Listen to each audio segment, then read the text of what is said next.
Well, good morning, ladies and gentlemen. Welcome back to the Backyard Gardens podcast. I am your host, Ben, and I am with my lovely co-host, Miss Batavia. Hi.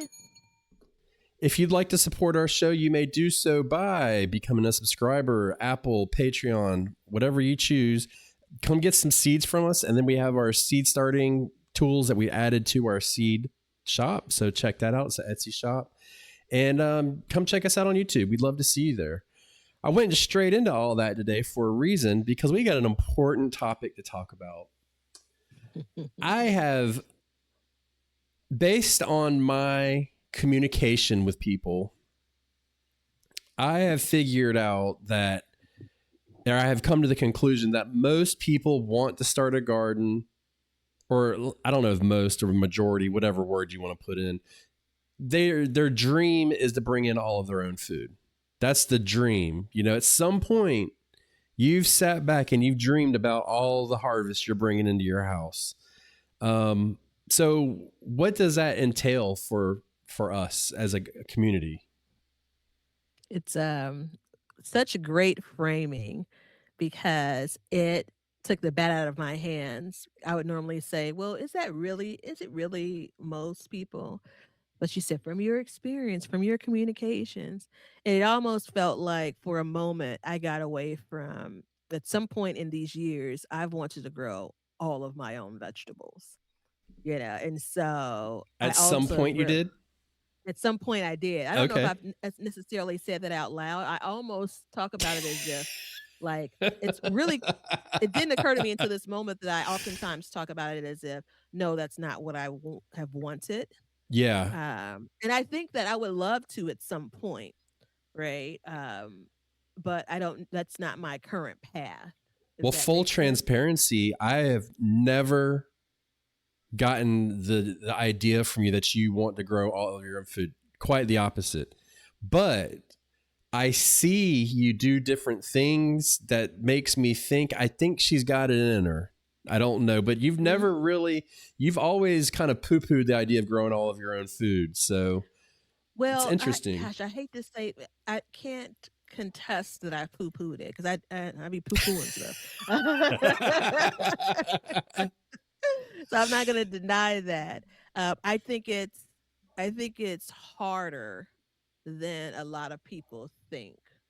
And I think that that's what you see is me like hedging my bets, right? Yeah. Like there's a lot of me that, I err on the side of caution. So if I never say it, then, it's never a point of me needing to figure out how to do it. I don't, in this moment right now, this day, last year, this day, the year before that, this day, that's never been the goal that I've set out. There's no secret goal that I have that says that's what I want to do. But I can imagine that, if that makes sense. That would be great. And if I fast or rewind, there was a time where I thought, oh, okay, I'm on this path. And it's like, well, shoot, I need to change shoes. Like this thing is rocky. It's like Yeah. it's muddy. It's yeah.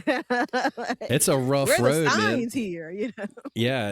It takes a long time and it's a lot of work Hmm. to do it. So for me personally, I have the question of, is it even a necessity to grow all of your own food? Like, what's the purpose of it?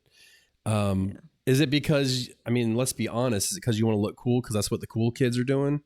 Which I don't think anybody's ever said out loud, depending on what, groups you run with. But, or is it because you're totally concerned about your food, where it comes from, or quite simply, you can't afford to go to the grocery store? And there's a Mhm. lot of people out there like that. And so, is growing food really an option for that, especially when it's like an absolute necessity? Yeah, I think a part that, again, let me add my bit of drops of transparency. One of the things I've learned over the years is quality. Um, maybe, yeah, quality is the descriptor here.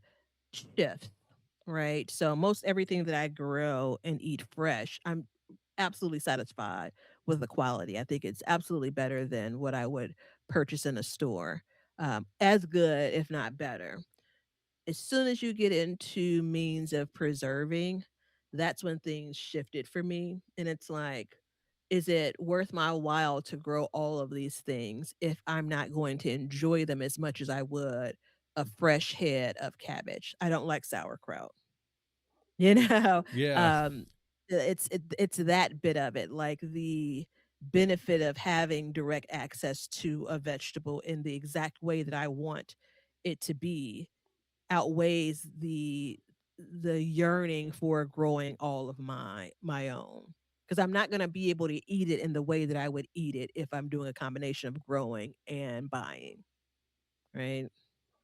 Yeah, absolutely. I mean, it's I don't know. I don't even know when I started thinking about growing all my own food, like the excitement behind it was really there, but then it got to a point when I, went to go do it, that's when I realized how hard it was going to be and how rough, Mhm. like you said, how rocky the road was. It's unforgiving territory to be in. And Mhm. the first couple of years, it's very demoralizing to deal with, because you step out of, I just want a fresh cucumber, I just want a fresh tomato, Yeah. into I have to have this, right? You start thinking about it differently. And then for me it was like, well, am I even thinking about this the right way? Like, am I taking myself way too seriously for this? Like, what is the deal? Like, I got some money, I don't need to grow it. But then it just kind of Mhm, all mhm. just kind of fell into place, and I started growing my garden. And when I say growing it, I mean in size, it got bigger. And I don't have a huge garden. I Mhm. don't have, and we're able to bring in about 80% of our food. There are certain vegetables that we eat that we do not buy at all, not Mhm. one bit from the store. So there's quite a few actually. And Um, that's the question, like, are you how committed are you? yeah, Right? You know, when it comes like, so if this is really something that you feel strongly about, and this is the collective you feel strongly about, should you just be skipping out on those vegetables that you're not growing? Like, just don't eat those anymore, right? And focus on the things that you are able to grow and grow well and eat fresh and preserve and all of that. Like, I don't feel that I'm so much more about the skill set, having the ability to, knowing how. Um, if I go back to the very kind of my garden origin story, I didn't realize that it was like growing different things required different ways. Like, it kind of felt like you planted a tomato plant and then it grew. You planted, cucumber seeds or a plant and they grew. Like, I would have never thought that growing something like squash has a different road to go down. yeah, Right. And so when I look at some of these things, I say, navigating it all is a lot of work. And I spend a lot of time on it now, and I'm still not at 100%. I wouldn't even say that I was at 80% as far as like all of the vegetables. yeah. Yeah. I mean, I was pausing because I feel like I buy so little from the grocery store. Most of the things I buy when it's out of season. right. So I'm like, I'm buying lettuce now, Yeah. and I'm like, well, is that, am I buying like 20% worth of my vegetables? But anyway, that's it for a different calculation for a different day. Yeah, I mean, for me, you know, I don't. I mean, it started with me just wanting to grow a garden, but I was always had that goal. And as I've gotten farther and farther into it, and it's it's a way of life.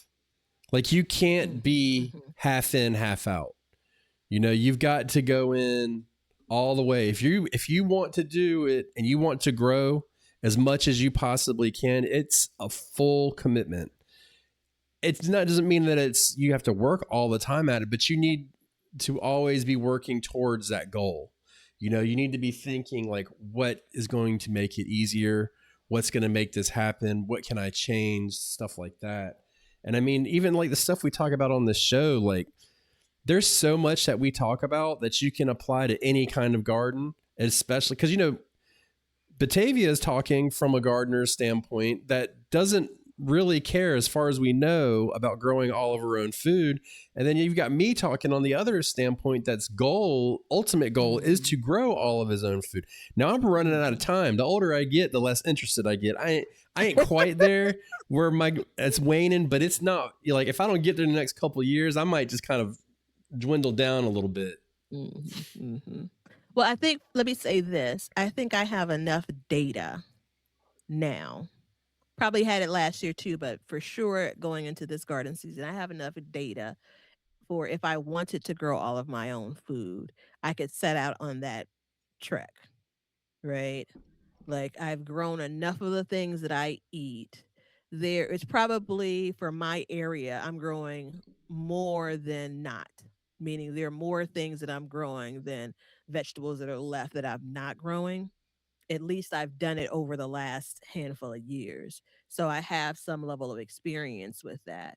The part that, so when you said, it's a lot of work, you have to be all in, it's so much more than planting a seed in the soil. It's so much more than putting a plant in the soil to grow.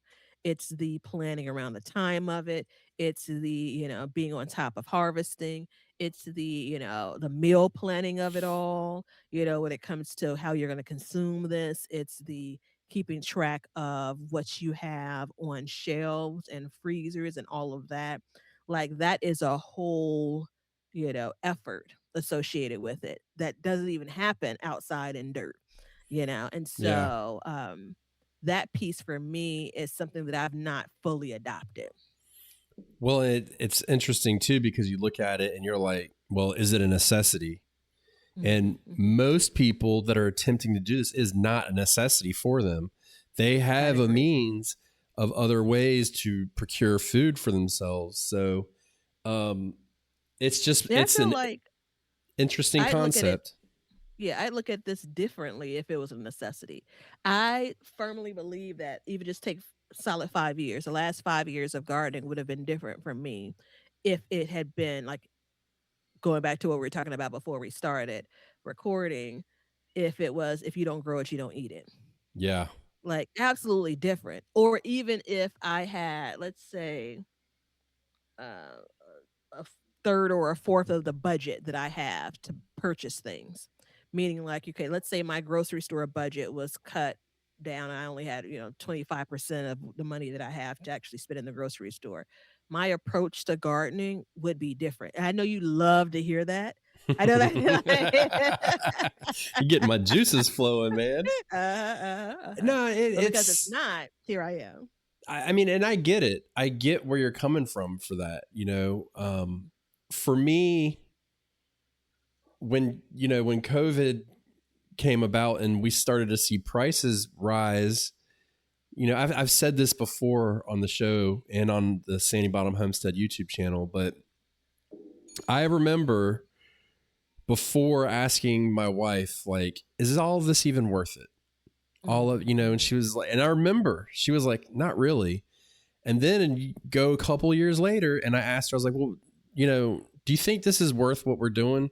And she was like, now, yes, I do. And it was, and my wife is never like a yes person. She'll Mhm. be like Mhm. a no, but she'll never be Mhm. like 100% in yes. But she's, we were talking about groceries the other day. It's $300 a week for us to eat.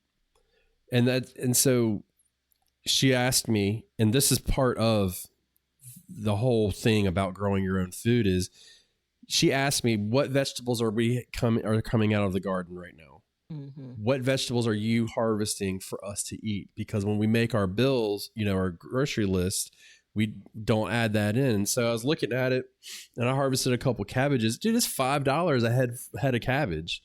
It's insane. So, um, you know, 2, 3 heads of cabbage, that's $15. That's crazy amount of money. But I also think, like, if I were a family of 3, a part of a family of 3 like you are, then we'd have probably more commonalities, right? So when I look at 3 heads of cabbage, I would be sick of eating cabbage. Yeah. You know what I'm saying? But that also goes with the planning of it all. This is a part that I almost never talk about, but let's open the door here. Oh boy, here we It's go. Yeah, it's I mean, it's not that scandalous. This idea of I have to really plan to ensure food is eaten and doesn't go bad. Not it's not the opposite. It's not like I'm rushing to make sure that I have enough to actually consume when I'm growing food now. Right. It's more of I have to come up with strategies to make sure that the food that I've grown is actually consumed. And that I mean, that's I know first world problems, right? Oh, that city gal, right? But that's an effort, right? Now, That's a I big look deal at it though, as because you don't want it to waste. yeah, exactly, And when exactly. you're Uh, growing food, we've talked about you get a lot at times. You've got to figure out a way to consume it. yeah, that my cousin has a saying, one is too few and three is too many. Yeah. And so there's often times in the garden where I feel like that. It's like, oh, well, I only have just, one or two of these. It's like, ah, I wish I had more. But if I grow, three watermelon plants, dang it, I'm probably gonna have too many watermelon. Yeah. Good problem to have, but still. It is, but I mean, the thing is you've got to consume all those water. You don't have to, but the goal Mhm. here, and I want to say this, I think across the board, as far as like a gardener goes, your goal should always be to consume all of the food that you harvest or donate it. Your goal should be not to waste what you do, right? That doesn't mean that you have to be successful, but that's my opinion, and it's hard. We've had Mhm. questions on the show, but we did a whole episode about it a couple years ago about somebody who felt bad because their food would harvest or they wouldn't even get to harvest it, and we've all done it. It happens, Yeah. especially if your garden is taken off. It's the height of the season. You miss a day or something, you come in there and all of a sudden everything's jacked up. It's a big deal. And so that's going to set you back into this goal. So, the time involved in growing all of your own food is not just work in the garden, it's also outside of the garden, Mhm. meal Mhm. planning, recipes, stuff like you. Okay. So you said you don't want to have 3 heads of cabbage, right? At the same We, time. yeah, at the same time. So we consume our we've found out ways to consume our cabbage that's more pleasant. Mhm. So, Mhm. I do enjoy a good boiled cabbage, but we also we'll add it to soups. Basically, any soup we make gets cabbage in it because it cooks down and it's like spinach almost. You can't even, you can go through a whole cabbage that way. So, we've found different ways to use egg rolls. Always talk about the egg rolls. So Yeah. there's a lot of That's different time and energy options. though. It is time and energy, Mhm. but And I'm not saying that it's not worth it, but that goes to the point of it's just not about planting, fertilizing, watering, and then harvesting, right? There's other things wrapped around it. That's one of the things that over the last 2 years, I think I've had more of an eye to see um, the how much do I really eat of some things because I've had so much more available to me from the garden. We talked a couple of episodes ago about how many potatoes am I really eating. You look at cabbage, like I would enjoy eating cabbage once, maybe twice a month at most. Once a month for sure, yeah, right? Isn't that like just basically 12 heads of cabbage that I need? How do you yeah, manage where you can get 12 heads of cabbage? Obviously, I'm not growing cabbage right when this episode is being recorded. Could I have pulled a cabbage out of the garden in December and still have it available in February? Now, just because I'd eat it once at most a month, in probably a really realistic world, it doesn't mean that I have to eat it once a month. Maybe I'm yeah, eating it, 10 times out of a year, 10 months. Like all of that, it's very conscious. The thing that the grocery store does compared to, growing your own food is you can walk the aisles of a grocery store and say, I feel like this week. yes. That's Right? Right. so huge because there is a point where you almost don't get a say. You Mhm, know what I mhm, mean? It's mhm. like, okay, we got a bunch of zucchini. It's time to eat zucchini. Hope y'all like it. It's a lot there. Um, you mentioned, and I forgot what you said in the beginning of that brain fart. Right before we started recording. No, no, no, no. Just in that one. little section you were talking about. What was the first thing you started talking Oh, about? that I don't need 12 heads of Yeah. cabbage, or yeah, that I don't need 2 really is where I started. 3 right at around the same time. So, I mean, That if you think about it that way, what are some vegetables that you do need to have a lot of? You know, I the thing I would grow the most of, probably pound for pound, would be lettuce, believe it or not. I believe it. Lettuce is a My great one. mom, well, that's because you know me. Well, like, audience, believe it or not, my mom Yeah. and I were talking this morning. This is like before my first cup of coffee. God bless her. You know, and she knows. She's like, "Have you had your coffee yet?" I'm like, "No, it's just I'm about to go back to the pot. You know, add the creamer and the sugar." But she said, "Are you cooking today?" And I said, I don't know. I didn't take anything out. And so again, this is like, the second half of winter we're in. I didn't take anything out. And, I don't know what I'm in the mood for. My default in that instance is I could put a protein on top of some salad greens just like that. Yeah. And so when I was talking to her, I went to get the cream out of the refrigerator. I'm like, oh, look, I have a piece of steak that I took out yesterday. Completely forgot about it.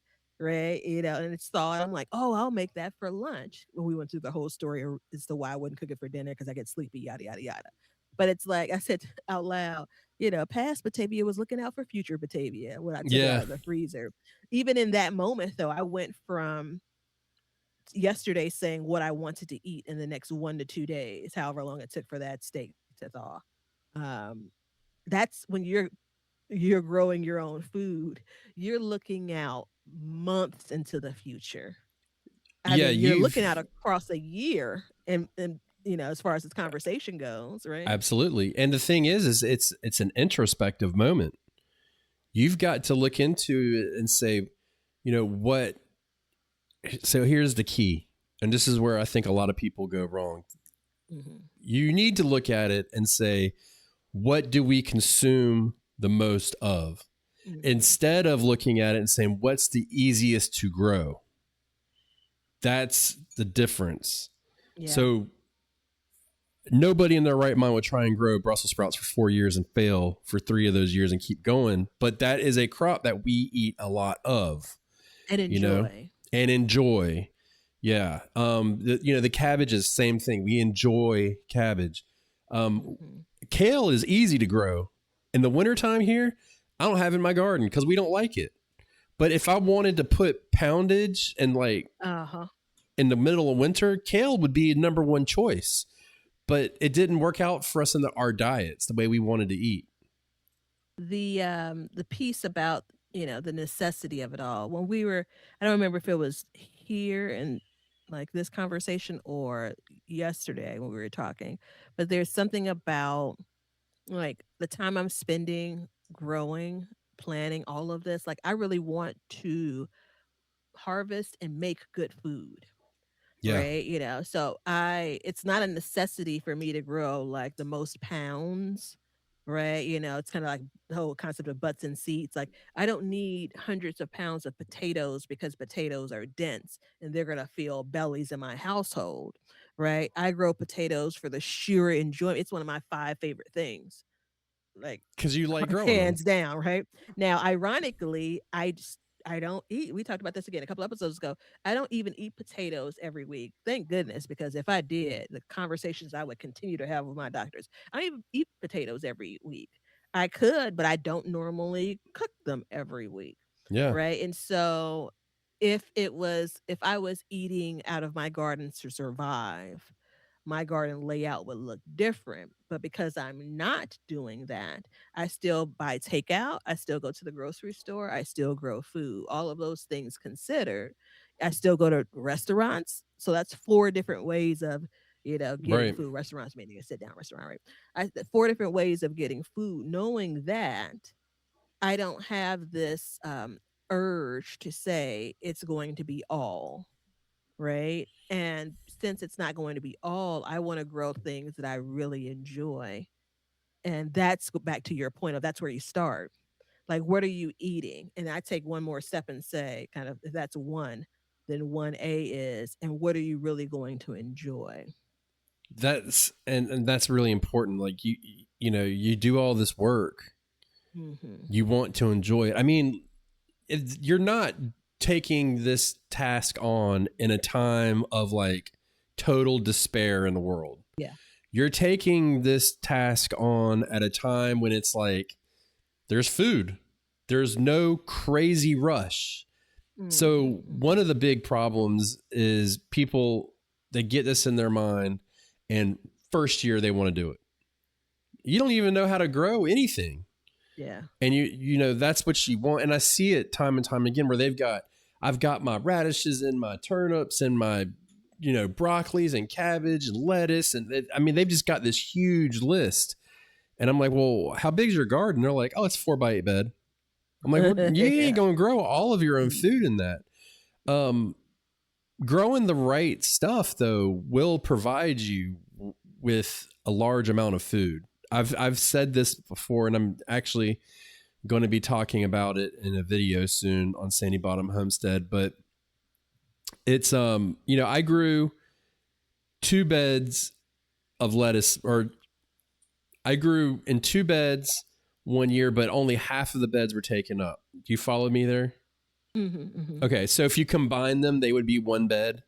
Sure. I did my little lettuce harvest.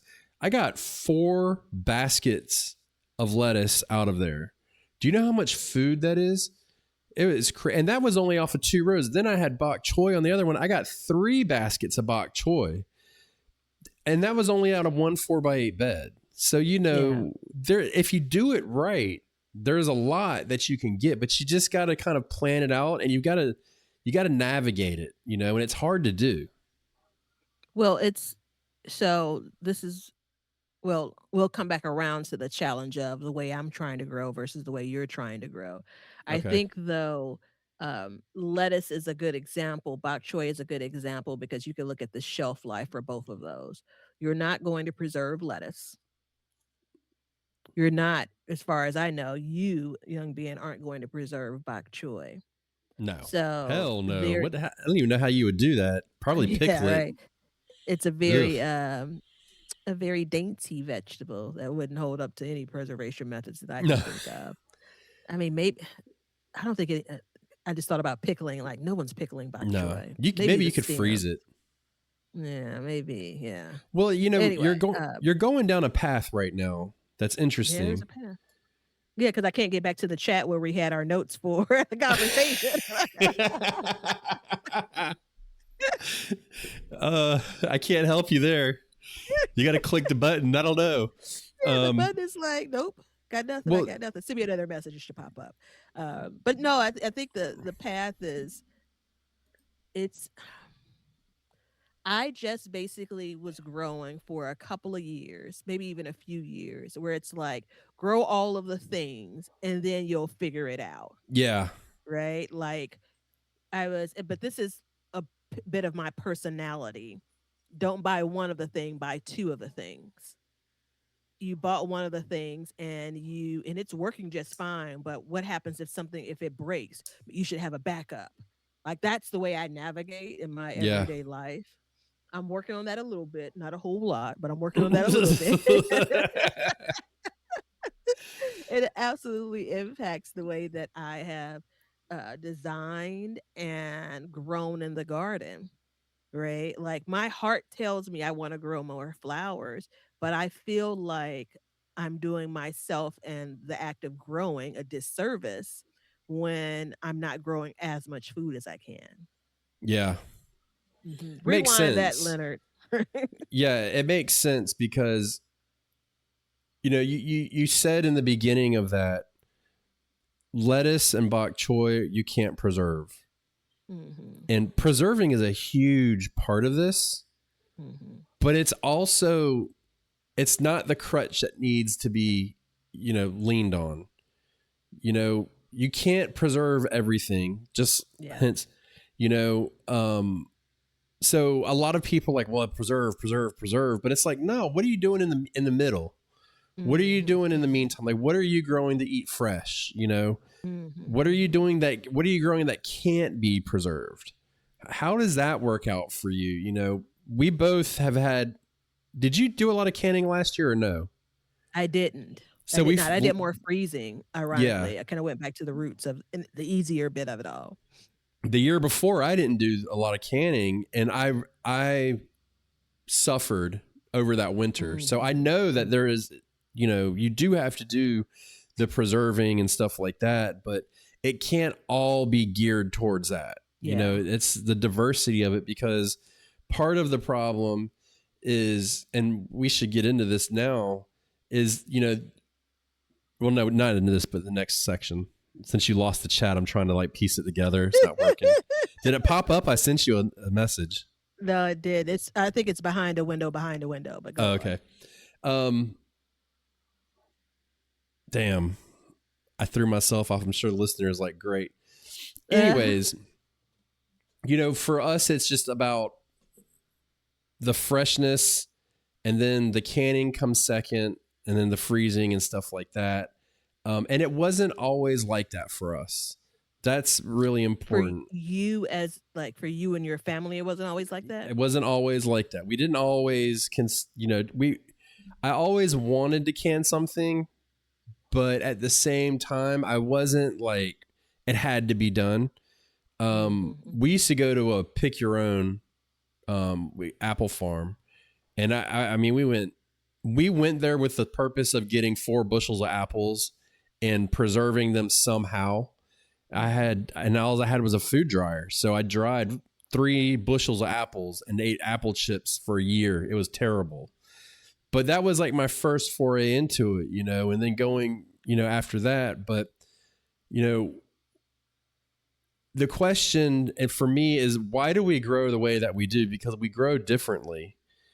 And I'm Yeah. kind of in a roundabout way leading into it. I know it's hard to follow, but we'll get there. So, like, why do you grow the way you do? And Well, but make a, how are you growing? Like, what's your yeah. goal? Well, I think um really quickly, 20 seconds on, I believe you grow. So not before I answer the question. I believe you grow for quantity of specific vegetables, right? Yeah, I And don't like that though, because it sounds like it's the next word is going to be over quality.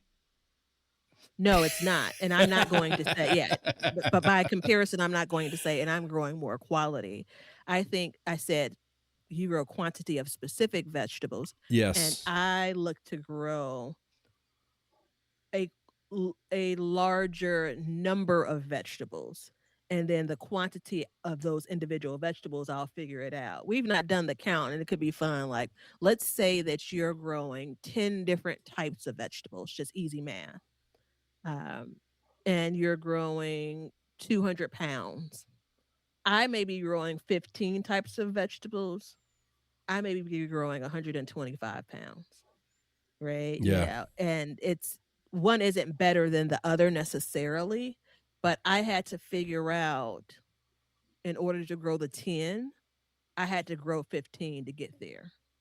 Right? And I had to do that over a course of years. I had to figure out what the shelf life was after I harvested certain things. I had to figure out how much I enjoyed certain things. So going to your question, I am growing, and if you mean by methods like vertically, all of that stuff, I'm doing that. I am growing in each season, primarily spring and summer, and then a little bit of fall.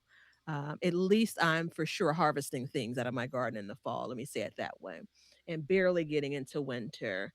And my intention would be to eat fresh from the garden, not necessarily daily, because sometimes I just don't want, a bunch of vegetables. Right. um, Although I probably should have them. And to be able to pull from the freezer or from the shelves what I want to eat when I want to eat it, and it has some remnants of the garden, right? That's my intention, but I want almost like options that I have at the grocery store. Okay. I think that's a big difference. So you want to go out in your garden and say, what do I feel like today? And Yeah. be able to get it. Or in or at my cabinets, or like I want to the idea of not having to go to the grocery store to get something brings me joy. Yeah. So The what you're idea saying is you need a 500-acre mega farm in order to make Lee, all. you know, and a clone Batavia to feed all of this food too. Um, Yeah. I don't want to, uh, what I perceive as limit myself, but that's not really intellectually honest because it's not as if I'm going to the grocery store and buying and cooking and making all of these, grand things. It's chicken and rice and like steak and Yeah. potatoes. Yeah, it's some spaghetti. Some of these things are pretty straightforward. A bunch of salads, um, and But so I over think the the biggest years, difference is you're much more disciplined, maybe by nature, maybe by, necessity than I am when it comes to what I'm eating and when. yeah, um, it's mostly like health stuff, stuff from the past. I mean, look, I grew up in a time when if you ate McDonald's 3 days a week, three times a day, that was nobody knew it was bad for you. You know Mhm. what I mean? Nobody understood how bad that food is for you. Which, by the way, did you ever think you would live in a time when it cost more to eat at McDonald's than a sit down restaurant? It Isn't makes that me crazy? angry. Yeah, Yeah. it makes me angry. I'm tired. I can't believe you're bringing it up because it really makes me angry. Because I like my guilty pleasure is a good old quarter pounder every once in a while. When I But, anyways, Well, real quick, when I used to run, like yeah. weekend warrior type running 5Ks up to marathons, on our training runs, a few times a week, and Saturday was a big training run day. I would finish my training run, which could be like upwards of 10 miles or something. And on my way home, I pull into the McDonald's and get the daily double. Then it was like maybe it was like 400 calories. And I kind of said, it's just, I was focused on the calories, not the actual quality, Yeah. what I was consuming. So yeah, I don't do that as much anymore, as much. Well, and so the way that I grow, like my goal is to grow my own food. And I start up until probably about 5 years ago, I grew just like Batavia did. I Mhm. mean, I can remember going, and actually after this, I'll tell you what was in my first garden and give you an idea. I remember clearly the first summer I planted a garden. It was crazy. But I've instead of having like grand diversity, I took a step back and I really focused hard on what are we consuming, what do we like, and it takes time to Mhm. work through that. It's not something that happens overnight. Like the kale, for this is the first year I haven't grown kale in probably 10 years, and I do not feel bad about not growing it anymore. I don't have any problems. I didn't know how I'd feel about it because it's always just been like a winter staple. I will Mhm. say this for doing, content on for videos and stuff, it hurts because it was always like something that was there that was going to look good, especially this Yeah. time of year. But so I got into where I was growing larger quantities of fewer vegetables. Mhm. And that really seemed to work for us because I was able to put away, we were able to consume all the carrots we want, but I also have 15 cans of carrot. I think I'm down to like 6 cans left. And Mhm. planting carrots happens in like a week. So, it's like just in time. We're going to be running out of carrots. So, and I did that because it kind of suited me in my thinking process. You know, I was able, I have an ability to sit back and really analyze something probably to death, to be honest. And I could dwindle it down and narrow it down to what we wanted and what worked for us. And then I also had to listen to the feedback from the family. Mhm. So, Mhm. that was like you'd serve kale and they'd be like, ugh, okay. I've said for years my favorite's Desi squash. Mhm. Nobody likes eating it because the skin's so hard on it. So I had to Oh, stop yeah. growing it. I'm the only person that eats it. There's no point. So we just focus on what everybody else likes, and it's Yeah. part of it. It's part of life. It's a give and take too. It's a compromise. Yeah. I feel like growing some, most, all of your own, vegetables, it's it's freedom, It right? So when is. I talk about I want to go to the, backyard or the front yard and pick something and then just, in that moment decide what I'm going to have for dinner. Like that's freedom. And I think that there's a part of um, growing fewer types of vegetables, but more of them that feels to me like I'm being restricted. Now, that's not exactly true, but that's what it feels like. So I stray away from that. Like I feel like I'm limiting myself, right? Now, the trouble is the way that I've grown requires much more work. Right. I don't normally say these kind of things. Much more You work. damn sure don't.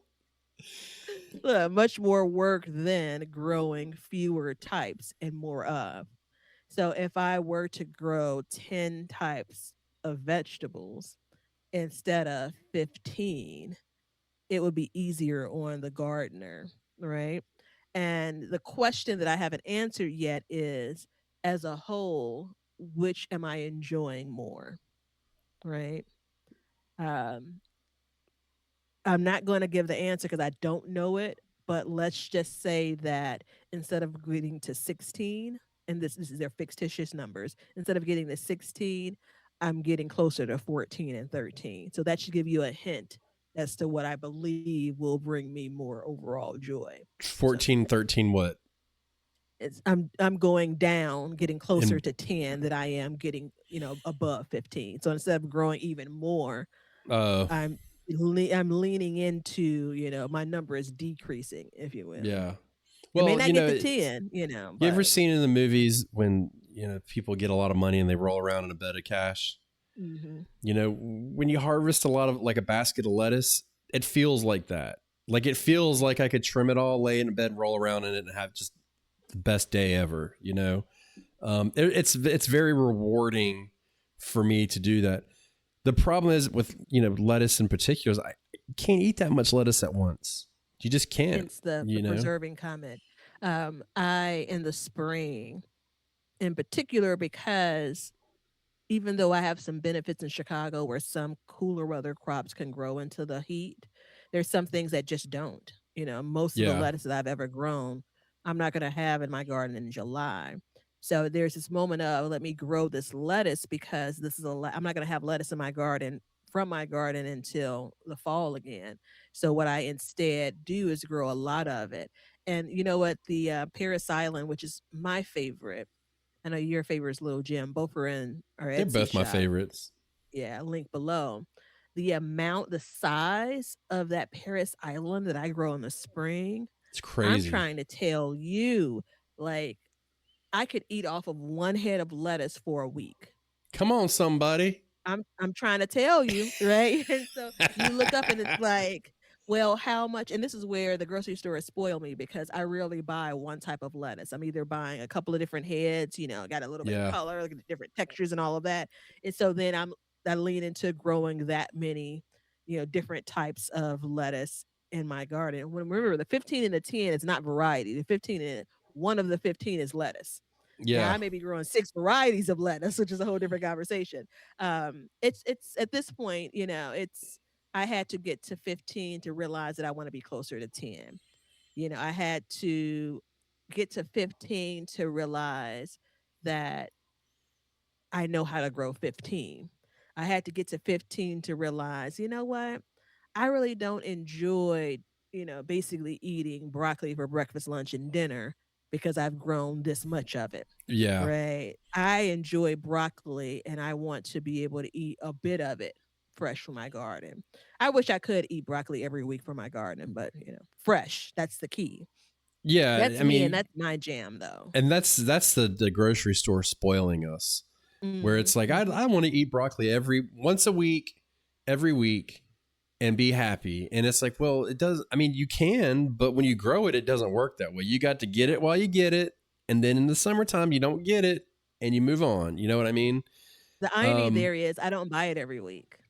yeah, It's kind of like I like not exactly logical. So I don't buy it every week. If I'm growing it, I know I'm not going to eat it every week, but somehow I'm not satisfied with whatever I'm growing. It's kind of like, well, but that's That's probably for backyard gardens after dark, after dark. the therapist session. Well, and one of the other things too that makes it really difficult is the planning portion of the garden. Um, for me, it was really hard. It's the most difficult for me. Yeah, it was really hard to come up with a cohesive plan. And I mean, one of our sponsors is the Planter app, and it's a great app for this reason because it simplifies it for you. I would draw it down. It's funny. I found my notebook the other day that I was drawing them in. And since I've gotten the Planter app, I haven't used it at all. I haven't drawn in it at all as far as like garden layouts. Mhm. It didn't make sense anymore because the convenience of it and the ease of it, because I can sit down and look at it and just spread it out and say, okay, this is what this is. It goes into a nice little box and it fits Mhm. fits it perfectly. Whereas, when you come down to it and we're talking about, like, let's say I was doing that broccoli, or I gave you the story about the lettuce and the bok choy in two separate Mhm. beds. Mhm. There is no reason I should have had half a bed here and half a bed here. I should have had them both together. But that was Mhm. my poor planning. And that poor planning in the long run, it didn't affect me right then. But come fall, it affected the way I planted. Mm. Different crops at different times, stuff like that. Yeah. Like it all had an effect moving forward. So, like, the planning portion of it is really crucial because day one, spring, you can mess yourself up for the whole year and not even realize what without a good plan. So, in summary of all that, use the link below to get yourself a discount on the Planner app, lifetime membership. Yeah, let me take a minute there. I don't Yeah, oftentimes speak on it. Um, it the Planter app has helped to hold me accountable. Right? Because I am a dreamer in the garden. And the downtime that I have during the off season here in Chicago allows me to whip up so many different plans in my head. I'm going to do this and I'm going to do that. And I'm going to put this here and I'll put that there. And this year I'm going to try this. So I go through and I've gone through for years and years and years iterations of that.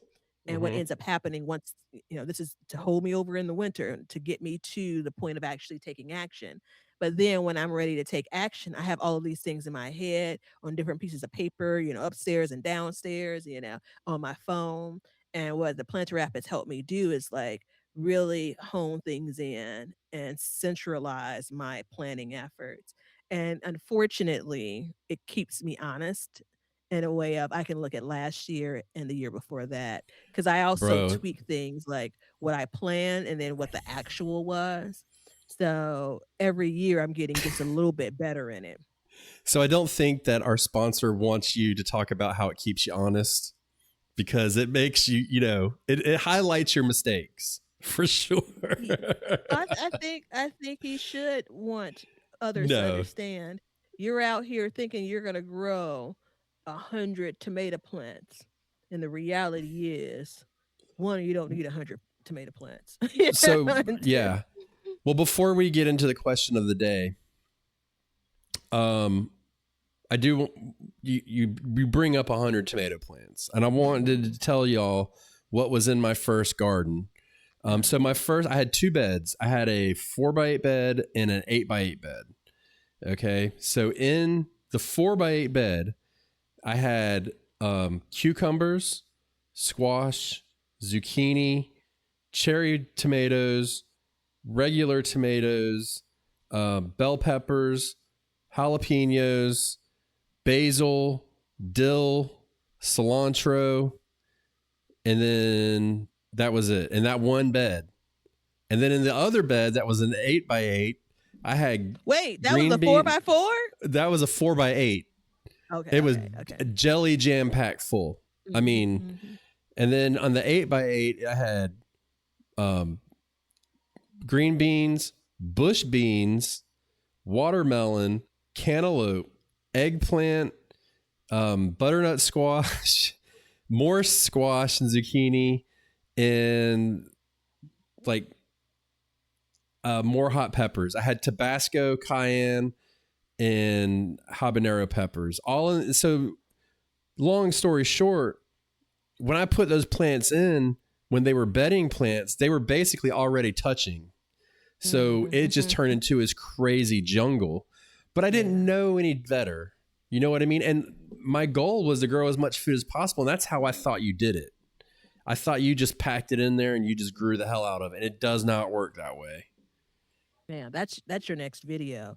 I I mean, I feel like you've listed everything that's in my front and backyard garden just then, across the entire front and Yeah. backyard garden.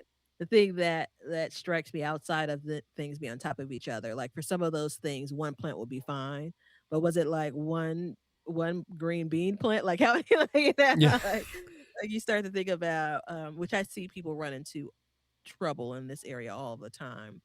They don't know the yield of one plant, two plants, three plants. You It's know, and you hard. look up. It's a hard thing, Yeah. So, okay, we have to do the question. All right, Batavia, you have a choice. Sweet potatoes or vermiculite. Sweet potatoes. You want to do sweet I was potatoes? gonna go with B, the second answer, but or the second option, but sweet potatoes all day. We'll do vermiculite next time. Okay, so this one comes from YouTube. So come check us out on the Backyard Gardens podcast YouTube channel. And this is from Wanda. YouTube. This is from Wanda. Hey Wanda. Is Wanda's a repeat writer, right? I think we've gotten a question from Wanda. Is it the same Wanda? Let's see. I have no idea. Yeah. Maybe. Anyways, she says, regarding sweet potato slips, Ben mentioned starting slips using a heat mat. Can you explain how you do that and why? I'm in coastal Oregon and growing sweet potatoes is a challenge. I run out of growing season here before they are of any size. Any head start I get is gold. So for those that are watching the episode on YouTube, that was me rolling my eyes, not at Wanda, of course not at Wanda, but at the moment where I'm like, have I done my time? Have I given young Ben the credit that he deserves for me transitioning into growing sweet potato slips using a heat mat? I feel like I mention it every time, but I am only growing sweet potato slips using a heat mat because of young Ben. All right, you go How ahead. Does it work good for you? So I've not done my time. I am still needing to. Okay. Yeah, it's been the most consistent. So please walk Wanda through what you do, and then I'll share some information about kind of growing in maybe a shorter season climate. Yeah. So what I do is, first of all, I pick sweet potatoes that are, that have signs of chitting on them already.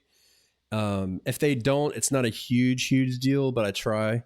And heat mats come in a 10 by 20. So it's 10 inches across, 20 inches long.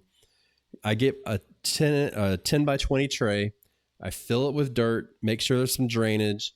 You don't want to drain onto the heat mat. So you would want to have it, for ease, just another tray underneath that one to catch the water. And I bury my sweet potatoes and I water them. That's it.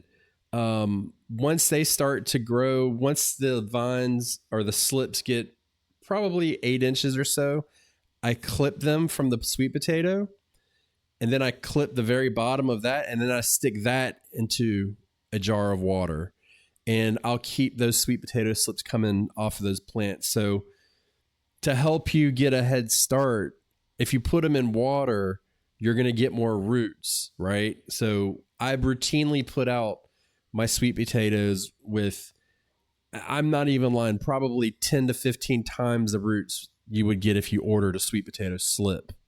So it makes a big difference.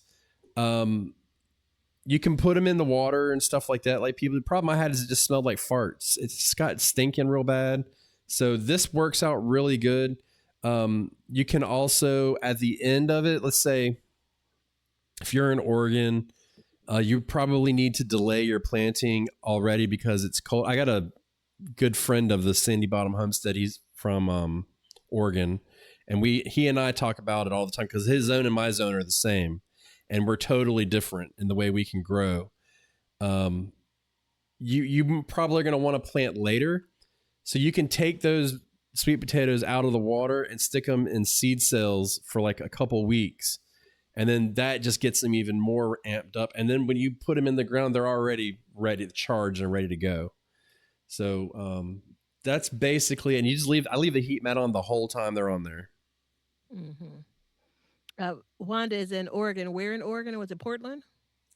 Coastal. Okay. I was trying to look up as you were going through the exact steps that I go through, including putting those. I don't necessarily look for the potato plants, the potatoes that have they're chitting already, that have some sprouts. I've not done that. I've not been anti that. I've just not done that. But I absolutely on the other end put the sweet potato slips that have rooted. I pull them out of the water and put them in like seed cells in like soil in a container Yeah. because I want to ease the transition into the garden. I It looks like using Portland, Oregon, it's something like, and this is just a reference, like 140 like frost-free days. That's tough. So Wanda could be getting a frost as early as September, and the last frost could be as late as sometime in maybe May. So that's not a lot of time. Whereas my frost dates kind of go from mid April through like October is going to generally be frost free. The good news though is on the other end of that, I don't need to leave my sweet potato slips in the garden all the way until, just before frost, although I often do just because I haven't gotten around to it. I'd say as soon as you have 50-degree nights, get the sweet potato plants or slips into the garden. If you need to, because I think you want to plant them in May in your area, Wanda. If you need to provide some level of cover to ensure those plants aren't getting kind of frost on them, if you have some like maybe chillier nights, even nights that are in the 40s could like set the sweet potato plants back. But you got to get them in early in your area because you're going to be wanting to pull those out like right before your frost. Now, again, your frost dates when you put in your zip code may show something different. What I'm looking at online says mid May through like mid-September are your frost-free days, and that's tough.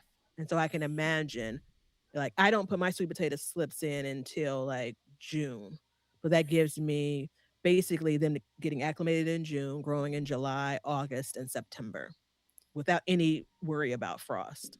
So this is where the difference between he and I talk about all the time, Oregon and coastal North Carolina, is it's the amount of heat that they get. They don't, Mm. it could be very cool spring. For us, spring is very short, very hot. Um, for them, it can kind of drag on. So you take it and say, okay, well, it's 140 days frost free. You got to take a couple weeks off of that just to get it to warm up. And that's Mhm. this factor. I didn't even think about this until we started talking about the question. This factors into all of this that we're talking about too, Mhm. because I mean, you know, if you don't have the weather for it, should you be making, and I'm not saying you're doing this, Wanda, but should you be making a a crop that may not grow well in your area a big part of your garden? The reason why we do sweet potatoes and we focus heavy on it is because they're known to grow in North Carolina. So we know that it's Yeah. safe to grow. Yeah, sweet potatoes are on the list of I literally yesterday was sorting through what's left of my sweet potatoes and kind of, remarking on the size to myself. And I kind of go down the road of if I wasn't growing sweet potatoes in this bed during the summer, what else would I be growing? Because it's not a big booming crop. I get way more from my white potatoes that I grow and most everything else I grow in the summer, but there's nothing like a sweet potato. My All of my white potatoes that are left are chitting now. My sweet potatoes are holding on, right? Um, and it's really an enjoyable vegetable. I don't know. I feel like I'm ready to give sweet potatoes one more go. I think why not just really needs to start dialing in. If you have notes, pictures, if you're able to go back and say, when did you plant them? When did you harvest them? Last year, the year before, however many years you've been growing it, and then tweak that. My favorite timeanddate.com site, you can look back with your zip code, Wanda, on when your temperatures were above 50. That's my recommendation, above 50. And when they were consistently kind of below 50, like that's going to help you. I think that helps answer the question that Ben talked about. Like, Yeah. is that a I crop don't for you to continue to grow? I don't focus on it having to be above 50 at night, 50 or above. What I focus on is the majority of the nights are not below 40, about 42. So if you take a 10 days and I look at the forecast and 4 of those days are at 41 degrees, I will plant, and the rest are above that, I will plant my sweet potatoes. But I also have, this is very important, I have warming days at the time too. So it may be 42 at night and it may be 83 in the day.